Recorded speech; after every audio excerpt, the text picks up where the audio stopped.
The city of Valdren has 1,000 laws and 1,000 ways to bury the truth. Davan Creel once believed the watch stood between order and chaos, that if a man followed the evidence far enough, justice would follow. He was wrong. One dead noble, one question too many. And the watchman who once walked the city walls now runs through its shadows, hunted by the very men who once called him brother. Records vanish, witnesses disappear, doors close. Someone powerful wants the past erased. But the deeper Davan digs, the stranger the trail becomes, because the murder that destroyed his life was never meant to be solved. It was meant to be contained. Behind the crown, behind the courts, behind the law itself, there exists another judgment, a hidden order whispered about only in fear. Assassins who strike before wars begin, spies who erase secrets before kingdoms fall, judges who decide which truths the world is allowed to know. They call it the Shadow Court, and Davan Creel has just stepped into its path. Because the court is not hunting him, it is watching him, waiting to see what kind of man he will become. When the truth costs more than his life. This is The Court Beneath the Ash. Chapter 1. The Watchman Without a Badge. Rain turned the streets of Valdren into mirrors of broken light. Davan Creel kept to the alleys where the lanterns did not reach. The city he once knew by heartbeat and shadow had grown unfamiliar to him in exile. Every doorway seemed narrower. Every face seemed suspicious. Every footstep behind him felt like the beginning of a chase. 3 months ago, he had worn the iron badge of the city watch. 3 months ago, men had stepped aside when he passed. Now those same men carried warrants with his name written in the margin. He pulled his cloak tighter and slipped beneath a sagging balcony where rot creaked in the beams above. He could smell them already: salt, tar, fish oil, and the faint sourness of river mud. A place where questions drowned quickly. Once he had patrolled these streets. Now he hid in them. A shout echoed somewhere behind him. "Check the alleys. Captain said he ran this way." Davan froze. Boots slapped against wet stone. 2 voices, maybe 3. Watchmen moved differently than common thugs. Slower, patient, certain the city belonged to them. It had once belonged to him too. He slipped through a narrow passage between a tannery and a shuttered apothecary. The alley twisted twice before opening into a refuse yard stacked with broken crates and rusted barrels. Davan vaulted the fence without slowing, landing in mud that swallowed the sound of his boots. He crouched behind a wagon wheel and waited. The voices passed. A lantern glow swept across the alley mouth. One of the watchmen laughed, a familiar sound that twisted something deep in Davan's chest. He knew that laugh. Merrick.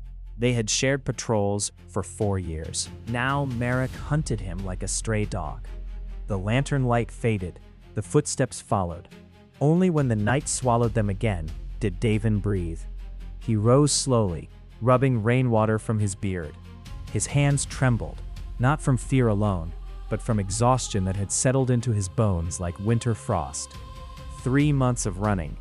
3 months of asking the same question. Why did Lord Valdren die? The official record said fever, but Davan had seen the body. The man's skull had been split from crown to jaw, and every witness who might have spoken about it had vanished. He turned toward the docks. If the answers still existed anywhere in Valdren, they would be hiding in the places the law avoided. The tavern was called the Sable Gull, though the sign showed a bird that looked more like a drunken crow. Davan pushed inside. Warmth struck him first, then the smell: wet wool, smoke, sour ale, and river fish frying somewhere behind the bar. Conversations dipped when he entered, not because they recognized him, because strangers in dockside taverns meant trouble. He kept his hood low and slid onto a stool. The barkeep approached without enthusiasm. What'll it be? Ale. The mug arrived a moment later. Davan let it sit untouched while he listened.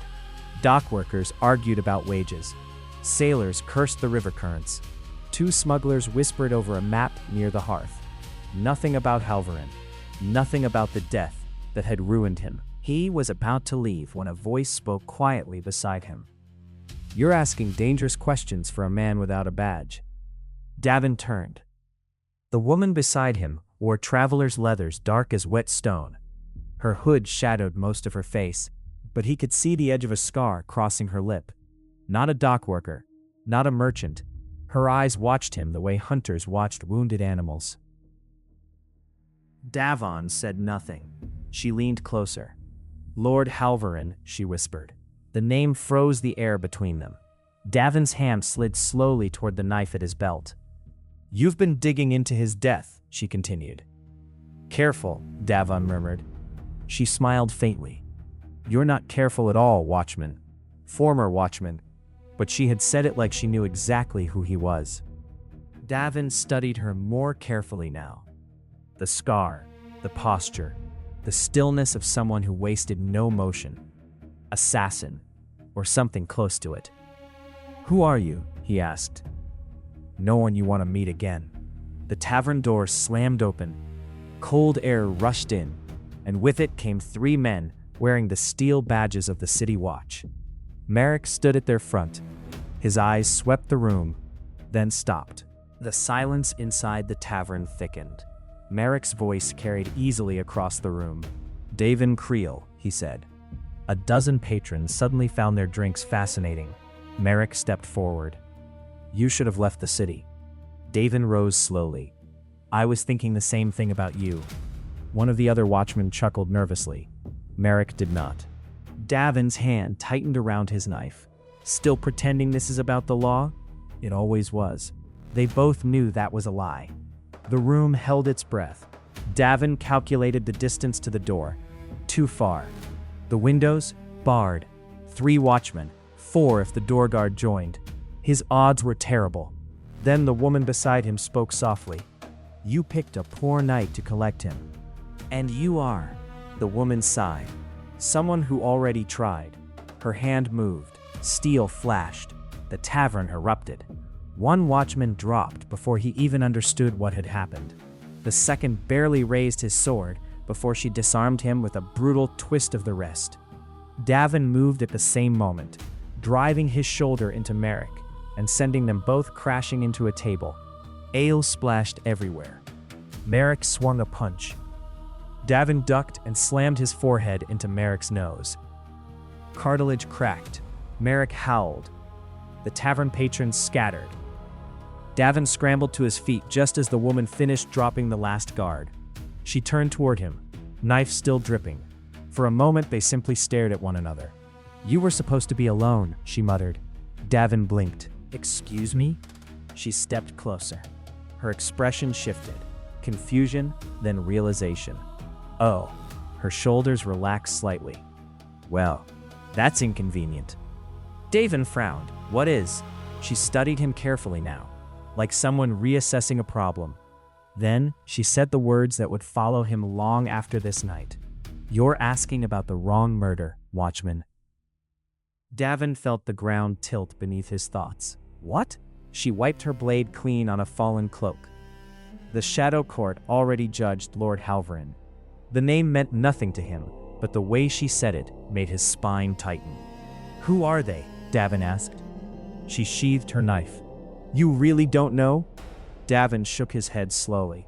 The woman stared at him for another long moment. Then she laughed. A quiet sound full of disbelief.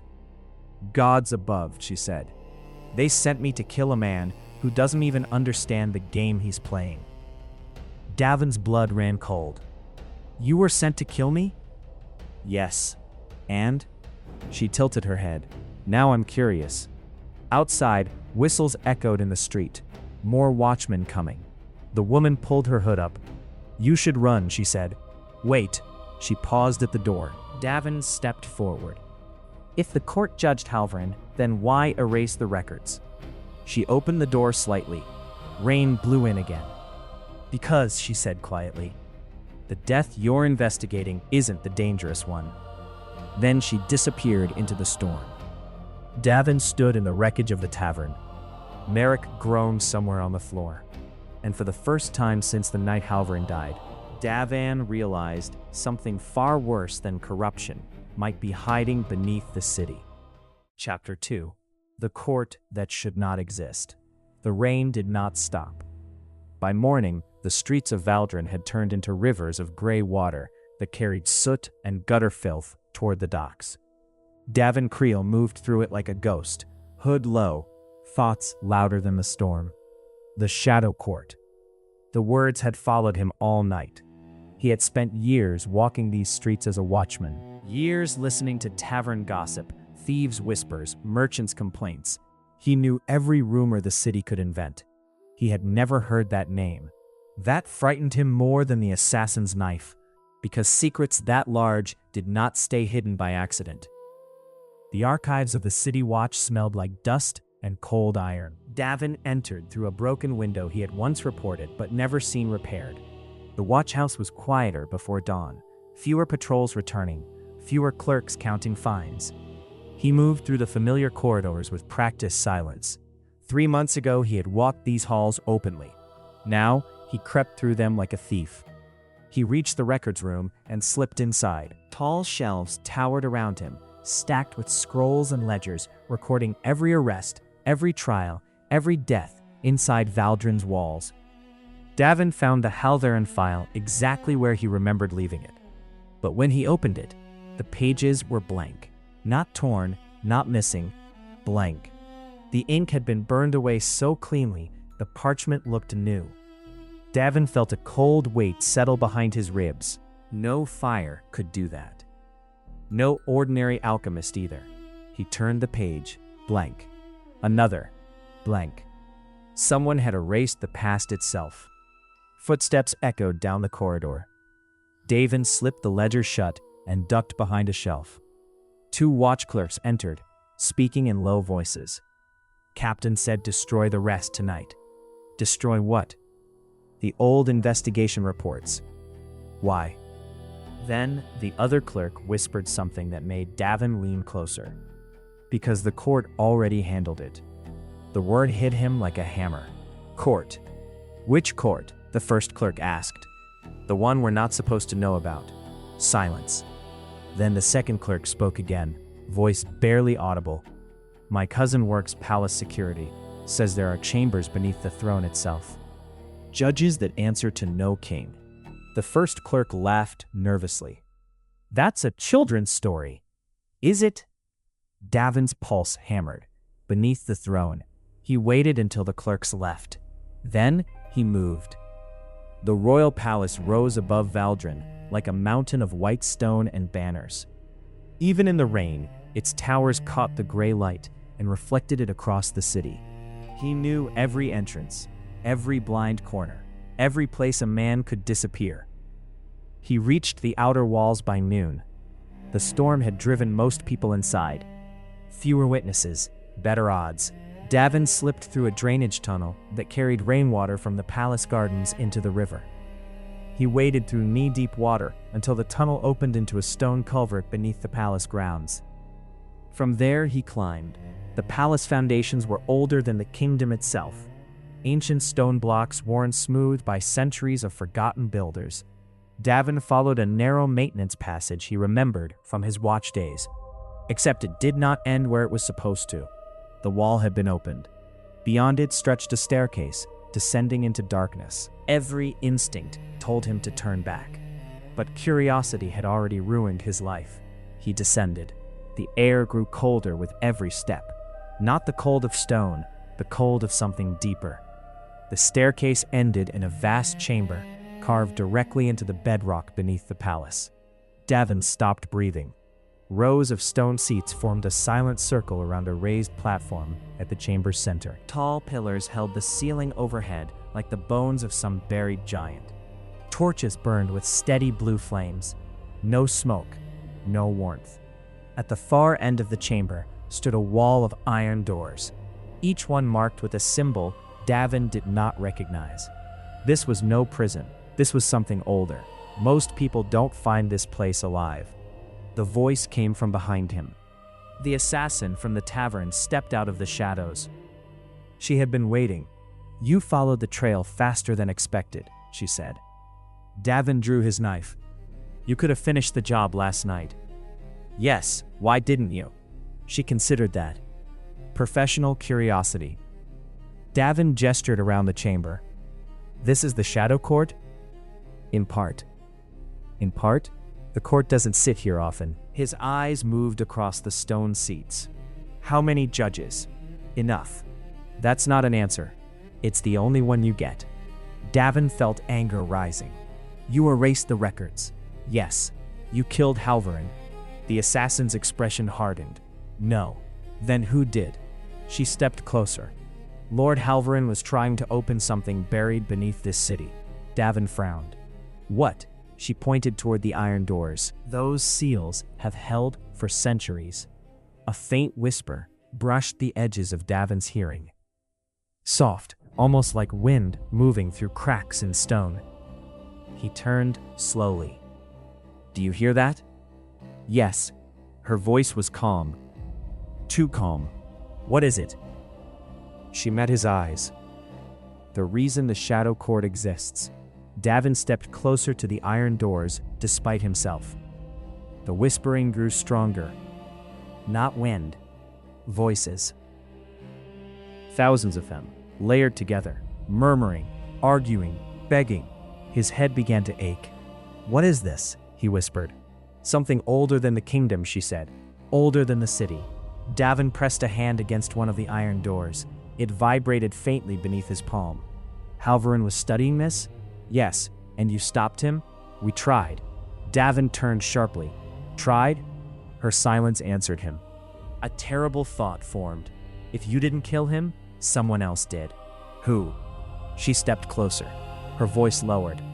Someone who wants these doors opened. The whispering behind the iron grew louder. Davan staggered back. What happens if they do? The assassin's eyes darkened. You forget who you are. Davan blinked. What? That thing feeds on doubt, on memory, on ambition. She nodded toward the doors. It doesn't break cities with fire. It breaks them with whispers. Davan's stomach turned. So the Shadow Court protects the kingdom. Yes. By hiding this. Yes. By murdering people. She didn't answer, because the silence was the answer. Davan looked around the chamber again. The hidden seats, the iron doors, the blue flames, everything he believed about justice felt suddenly small. Footsteps echoed above them. Heavy, armored. The assassin looked upward. They found you faster than expected. Who? The court. Davan stiffened. I thought you were the court. She shook her head. No. The doors above burst open. Armed figures descended the staircase, cloaked in dark armor, faces hidden behind iron masks, shaped like expressionless judges. Each carried a blade etched with strange runes. They moved with terrifying precision, encircling him. The assassin stepped away calmly. One of the masked figures spoke, Davan Creel. His voice echoed through the chamber like a verdict. You have seen what lies beneath the throne. Davan tightened his grip on the knife. What now? The masked judge tilted his head slightly. That depends. On what? On whether you are a threat. Davan laughed bitterly. You brought me here. No, the judge said quietly. You brought yourself. The whispering behind the iron doors grew louder, like distant laughter. The judge continued. You sought truth. Davan met the iron mask. Yes. Then you must decide whether you can live with it. Two guards stepped forward, taking his weapons. Because he already knew something terrible. He had crossed a line tonight, and there was no path back to the man he had been. Chapter 3. The Knife and the Crown.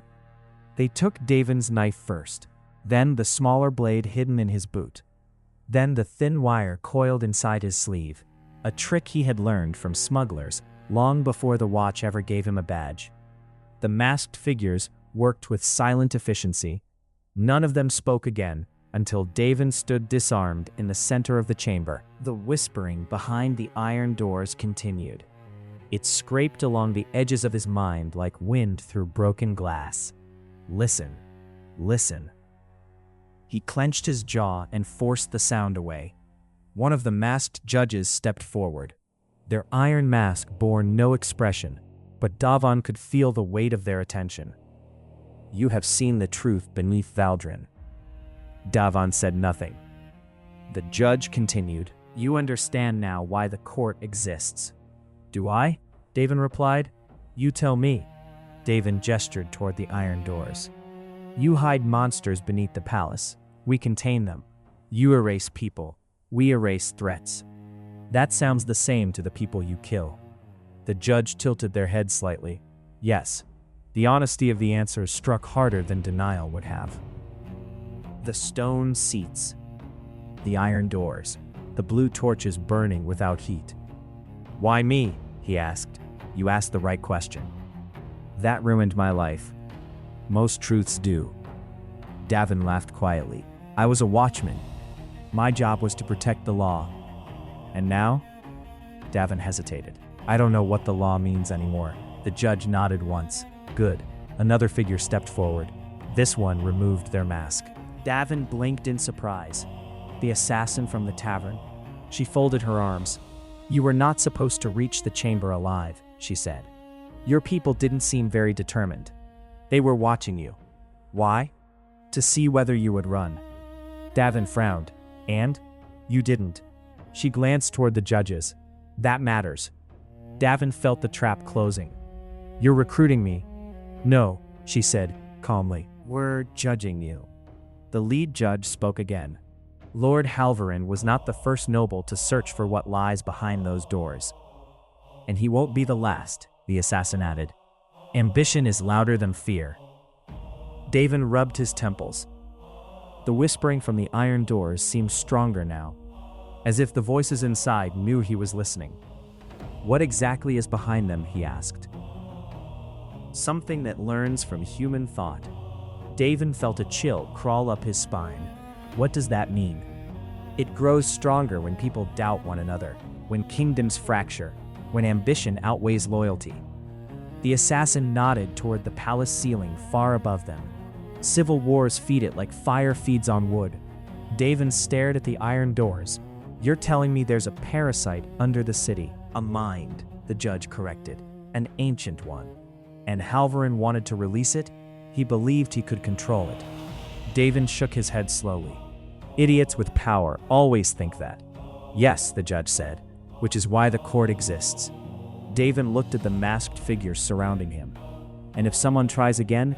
The assassin answered, "They will. Soon." Davan's eyes narrowed. "You already know who." Silence. The judge spoke. "We suspect." "Who?" "The Crown Council." Davan felt his stomach drop. The Crown Council governed half the kingdom. If even one of them was trying to open those doors, Valdren would tear itself apart. "And you can't expose them," Davan said. "No, because revealing this place would cause panic." "Yes, and panic feeds the thing behind the doors." The judge nodded. Davan exhaled slowly. "So your solution is murder. Our solution is survival." Davan walked slowly across the chamber floor. His boots echoed in the silence. "This is madness," he muttered. "Yes," the assassin said, "but it works." Davan turned toward the staircase, leading back to the world above. The rain would still be falling. The watch would still be hunting him. His life as a watchman was already gone. But something worse waited here. "Let me leave," Davan said. The assassin's expression softened slightly. "That was one of the options. And the other?" "You join us." Davan laughed bitterly. "Become an assassin?" "A judge," the masked figure corrected. "Someone who decides what truths the world is allowed to know." "It sounds like responsibility." Davan ran a hand through his wet hair. "If I refuse?" The judge answered without hesitation. "You will never leave this chamber." Davan met the iron mask. "You'd kill me. We would erase you." The whispering behind the iron doors grew louder, like distant applause. Davan turned toward them again. For a moment he imagined walking away, letting the court handle it. Letting the nobles play their games. Letting the city burn if it had to. It was not his problem anymore. But he remembered Merrick's laugh, the watchmen who still believed they served justice, the children playing in the markets, The people of Valdren who had no idea what slept beneath their feet. They would never know, and that ignorance was the only thing keeping them safe. The world he believed in had never existed. Law, justice, truth, they were luxuries. What remained was survival. He opened his eyes again. "If I join you," he said quietly, "I don't get to pretend I'm a good man anymore." The assassin shrugged. "No one here does." Davan looked around the chamber one last time.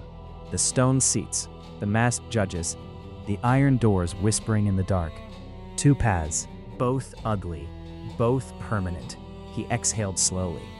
Then he spoke. "I'll help you stop them." The assassin smiled faintly. "Congratulations." "On what?" "You just sentenced yourself to the Shadow Court." The lead judge raised a hand. The whispering behind the iron doors fell suddenly silent, as if something deep below the city had begun listening. Chapter 4. The Judgment in Shadow. The rain had stopped by morning. Valdren breathed again. Smoke rose from chimneys. Merchants shouted in the markets. Dock bells rang across the river as ships prepared to depart. Above the city, life continued as if nothing had changed. Below it, war had already begun. Davan Creel stood on the balcony of a noble estate overlooking the eastern square. The marble railing was cold beneath his hands. The wind carried the distant sound of morning bells. 3 months ago, he had been a watchman. Now, he was something else, something the law would never recognize. Footsteps approached behind him. The assassin, now his handler, his teacher, his judge, stepped beside him. "Second thoughts?" she asked. Davan didn't look at her. Too late for those. Across the square stood the estate of Lord Careth Valen, a member of the Crown Council, one of the most powerful men in Valdren, and according to the Shadow Court, the man trying to open the doors beneath the city. "You're sure it's him?" Davan asked. "Yes. How?" "We listened." Davan frowned. "To what?" She glanced toward the palace far above the city. "To the whispers." "You mean the thing under the palace can hear us?" "It hears ambition, and Valen has plenty of that." "Yes." Davan studied the estate again. Guards at the gates, servants moving through the courtyard. A normal, noble household. A normal morning. "Tell me the plan again," Davan said. "You walk in. That's it?" "You used to be a watchman," she said. "People trust uniforms. I don't have one anymore." She tossed something to him. Davan caught it. His old iron badge. He stared at it. "You kept this?" "We keep everything." Davan turned the badge in his hand. It felt heavier than he remembered. "Once I step inside," he said slowly, "there's no turning back. No. And if I'm wrong about him, you're not." Davan slipped the badge into his coat. Then he walked down the stairs. Lord Valen's estate welcomed him with polished marble floors and walls lined with tapestries. A servant bowed as he entered. "My lord is receiving guests." Davan flashed the badge. "City watch." The servant stiffened.